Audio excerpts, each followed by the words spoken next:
Maraming pangyayari sa mundo na hindi mo agad mabibigyan ng paliwanag. Mga pangyayaring sadyang magbibigay kalituhan sa isipan, kaya itatanong mo na lang sa iyong sarili kung totoo nga ba talaga ang mga ito? Katulad na lamang ng kwento ng nawawalang ilog. December 28, 2014 iyon. Nagdesisyon akong sumama sa kaibigan kong si Harold na pumunta sa kanilang lupain na taniman ng mga niyog para sumungkit ng buko sapagkat gagawa po sila ng salad na isasama sa handa sa bagong taon. Palibhasa ay libre ako makakakuha kaya hindi na ako nagdalawang isip pa na sumama. Idagdag pa ang adventure na mararanasan dahil hindi ko pa nararating ang kanilang lugar na malapit sa paanan ng bundok. Sa bahay muna nila ako nagpalipas ng ilang minuto dahil sinabi sa akin na mahaba-haba ang lalakarin namin bago makarating sa lugar. Pasado 2:00 na nga ng hapon nang umalis kami. Bitbit ang mga plastic container na lalagyan ng mga kinayod na buko, sundang at mahabang karit. Akala ko nga ay exaggeration lang ang sinabi sa akin ng mga magulang ni Harold na aabuti ng mahigit 1 oras ang paglalakad. Totoo pala. Hindi accessible sa kahit na mga maliliit na sasakyan katulad ng motor ang paahon na daan na iyon sapagkat matarik din ang ilang bahagi. May madadaanan din na bangin na isang maling hakbang o tapak, siguradong mahuhulog ka at may kalalagyan talaga ang buhay mo. Matapos ang mahabang lakaran ay narating din namin ang niyugan. Napakalawak pala at hitik sa buko ang bawat puno na naroroon. Sumakit ang binti ko dahil sa walang hintong paglalakad. Samantalang si Harold ay parang walang iniinda.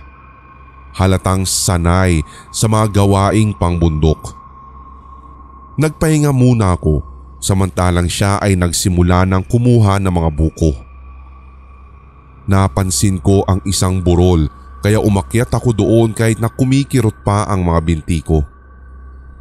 Napakaganda kasi ng tanawin doon. As in kitang-kita mo ang kabuuan ng kanilang lugar. May mga kabahayan sa ibabang bahagi na napapalibutan ng kagubatan. Palibhasa'y probinsya kaya talagang sariwa ang hangin na iyong malalanghap. Napansin ko ang dinaanan naming paakyat. Napakunot ang noo ko.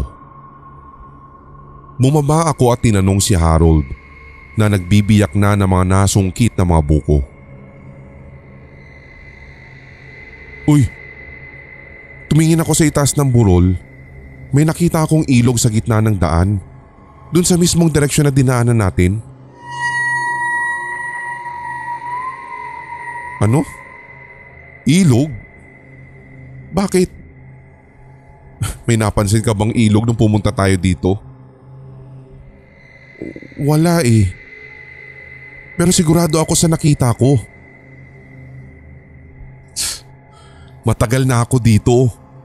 Walang malapit na ilog o kung ano pa man dyan. Siguro doon sa kabilang bundok. Baka meron doon. Hinila ko siya paakyat ng burol. Laking gulat ko nang makita muli ang same spot pero punong-puno na ng puno ang lugar kung saan ko nakita yung ilog kanina. Sinabi na lamang ni Harold na baka raw napagod lamang ako kaya namamalik mata. Hindi na lang ako nakipagtalo. Tinulungan ko na lamang siyang kumuha ng mga bunga pero sa loob-loob ko ay palaisipan pa rin kung totoo ba talaga ang nakita ko. Dapit hapon na nga nang matapos kami. Napuno namin ang 3 malalaking plastic container. Dala ng kuryosidad, inakyat kong muli ang burol. Laking gulat ko na naman nang makita ulit ang ilog kaya tinawag ko na si Harold subalit lumalakad na siya papalayo. Nakailaw na ang flashlight namin sa ulo nang bumaba kami ng bundok. Ilang sandali pa, nakarinig kami ng pag-agos ng tubig. Napahinto ako. Ganon din si Harold. Nagkatinginan kaming dalawa. Binilisan namin ang lakad, bitbit sa tigkabila ang 3 patong-patong na container. Napanganga ako nang makita ang isang ilog sa harap namin. Napatulala na lamang si Harold, sabay awang ng kanyang bibig dahil tiyak kong nagulat din siya sa nakikita. Paanong? Di ba sinasabi ko nga sa'yo may ilog? Kaagad na naming sinuong ang ilog na iyon. Mabuti na lamang at hanggang tuhod ang lalim nito. Pareho din kami naka-shorts ni Harold kaya hindi nabasa ang suot namin. Nang matawid na namin ang ilog, nakarinig kami ng tawanan at maliliit ang boses ng mga iyon. Doon na nagsimula ang pagtindig ng mga balahibo ko. Kahit na mabigat ang daladala namin ay napatakbo talaga kaming dalawa. Nang makarating na kami sa bahay, ikwinento namin ang kakaibang karanasan naming iyon. Siyempre, hindi naniniwala ang tatay ni Harold, subalit sinabi ng nanay niya na ayon daw sa mga matatanda ay may mga kakaibang nilalang, lamang lupa at engkanto na nakatira sa bahaging iyon ng gubat. Maaring playground o kaya sanktuaryo nila ang nadaanan namin sa kung saan namin nakita ang ilog. Doon na ako nakitulog sa kanila. Kinaumagahan ay pinuntahan ulit namin ang lugar pero wala na roon ang ilog. Kahit ngayong mismong bakas na nagkaroon ng ilog doon at sa pag-asang baka natuyot ay wala ka talagang makikita. Nagtaka talaga kami kung paano nangyari iyon. Ilusyon lamang ba ang lahat? O sadyang pinaglaruan kami ng mga nilalang sa gubat?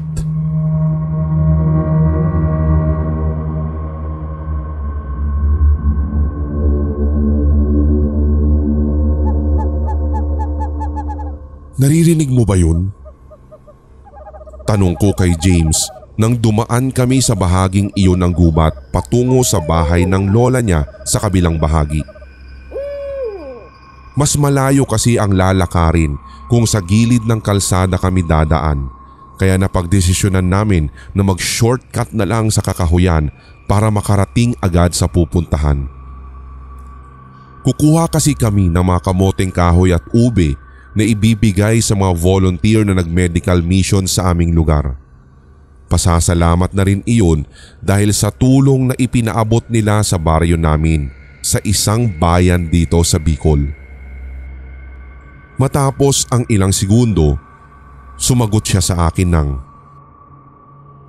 "Baka huni lang yun ng mga ibon."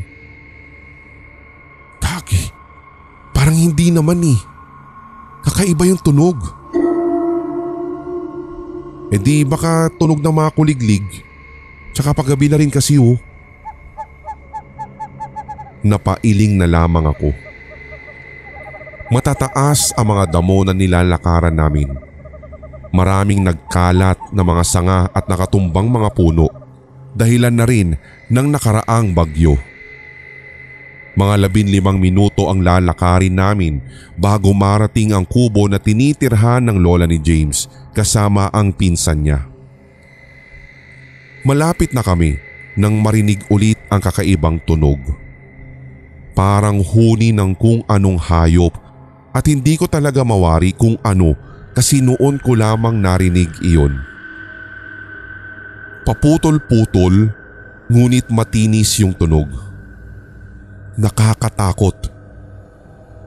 Inunahan ko na sa paglalakad si James samantalang naiwan siya sa likod. Mabagal pa nga siyang naglalakad. Hindi ko napansin na may mababaw na butas pala sa lupa na natatabunan ng mga damo at nahulog ang isang paa ko. May mga bato pala sa ilalim kaya tumagilid ang paa ko. Labis ang sakit na naramdaman ko ng sandaling iyon at para akong napilay. Kaagad naman akong tinulungan ni James para makatayo. Hindi ko na rin maituon ng isa kong paa kaya nakaalalay si James sa akin. Naramdaman kong may sumusunod sa amin makalipas ang ilang segundo. Lumingon naman ako pero wala akong nakita. Naririnig ko na naman yung mga tunog pero ngayon ay parang malapit na sa amin. Natakot na lamang talaga ako baka mabangis na hayop iyon kaya sinabihan ko ang kasama ko na bilisan yung paglalakad. Malapit na nga kami sa bukana sa labasan ng gubat nang may makita kaming tumawid sa harapan namin. Kulay itim iyon. Hindi namin nakita ng maayos dahil mabilis yung pagtawid nito mula sa kabila ng kakahuyan. "Ano yun?" tanong ni James sa akin. Kahit ako ay hindi ko alam. Parang maliit kasi na tao na hindi ko mawari. Narinig na naman namin ang tunog na pinuntahan ng kulay itim na nilalang, kasunod ng pagdagdag pa ng misteryosong tunog na animoy kumakanta sila sa hangin. Dali-dali na ang paghakbang ni James na halos makaladkad na nga ako. Pagdating namin sa kubo ay sinabi namin kung ano ang mga narinig at nakita namin. Paalala ng lola ni James na siyang nakapakinig ng aming kwento, wag na lamang daw namin iyon papansinin at sa susunod na pupunta daw kami doon, mas mainam sa highway na lamang daw kami dumaan kahit na malayo. Napansin din niya ang kalagayan ko kaya hinilot niya ang paa ko na namamagana pala. Manggagamot din pala ang lola niya. Pagkatapos pahira ng langis ay tinapalan niya ng mga dahon at binendahan ng pinunit na tela. Dahil hindi talaga ako makatulog sa kakaisip, tinanong ko yung lola ni James kung ano yung posibleng nakita namin. Nakangiti namang sabi ni lola na maaaring isa lamang daw iyon na nilalang na nakatira sa gubat. Ipinahatid na niya kami sa isa pang apo niya sa highway para makasakay ng tricycle. Hanggang ngayon nga, pilit ko pa rin tinatanong kung ano ba talaga ang nakita namin sa gubat na yun.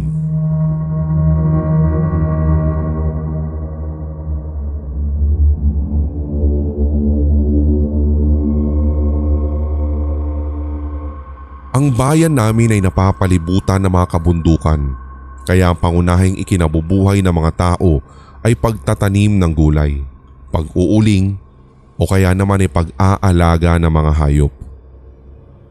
Ikwinento sa akin ng tatay ko na noong teenager pa sila ng mga kaibigan niya ay madalas silang nasa kagubatan para kumuha ng mga prutas katulad ng bayabas, suha, santol o saging at ibebenta nila ito sa sentro at ang kinita nila ay pinaghahatian. Isang hapon nun, sa ibang parte naman sila ng kakahuyan pumunta para maghanap ng mga bunga. Hanggang sa narating nila ang harap ng isang puno ng nara. Masasabi mo nga talaga na stand out ang puno na ito dahil maraming beses ang laki nito kesa sa ibang mga puno na nakapalibot doon. Habang naghahanap ng puno na may bunga ang mga kaibigan ng tatay ko, ay siya naman ang umupo sa ilalim ng puno. Ilang saglit pa, nakarinig siya ng parang tumatawag sa ngalan niya. "Anton! Anton!" Akala niya noong una ay isa sa mga kaibigan niya ang tumatawag sa kanya para tumulong sa paghahanap. Kung kaya't Oo, sandali lang, sabi niya. Narinig muli niya ang pagtawag, subalit nagtaka siya dahil galing sa babae na ang boses na yun. Lahat sila ay lalaki sa magbabarkada kaya napaka-imposible. Nilibot niya ng tingin ang buong paligid, subalit wala siyang nakitang tao.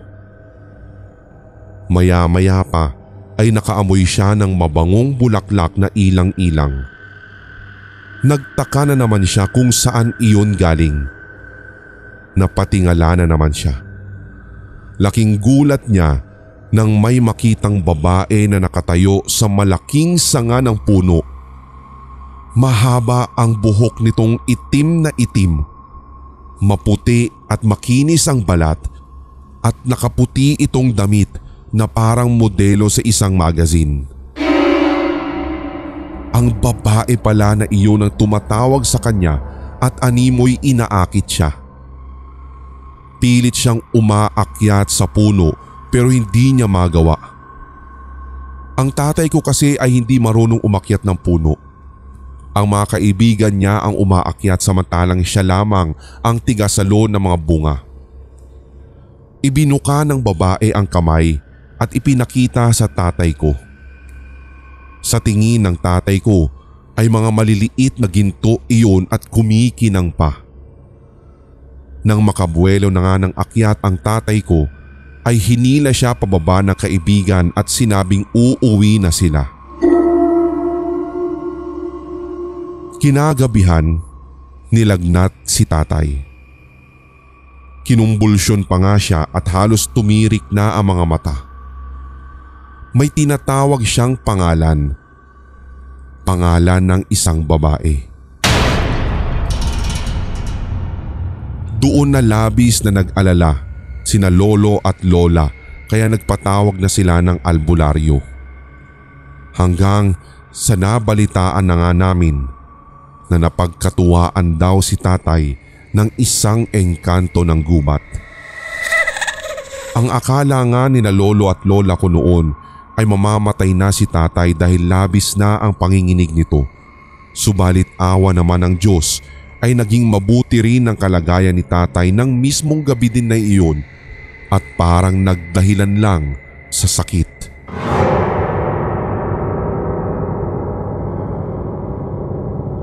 Ilan lang ang mga nabanggit na karanasan sa napakaraming kwentong gubat.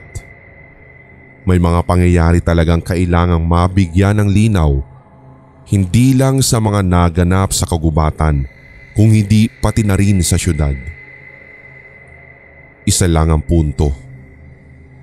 Hindi tayo nag-iisa at maaaring ang mga kakaibang nararanasan natin paminsan-minsan ay sadyang totoo at tagagawan nila.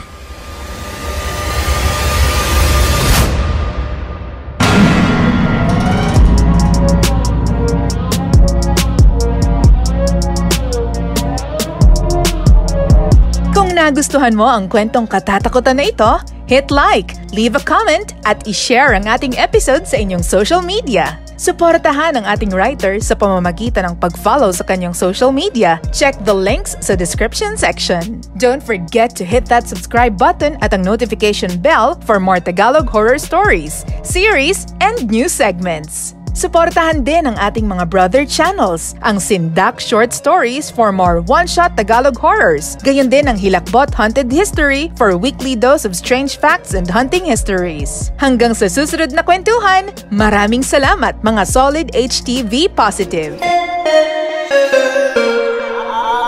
Mga Solid HTV Positive, ako po si Red at inaanyayahan ko po kayo na suportahan ng ating bunsong channel, ang Pulang Likido Animated Horror Stories.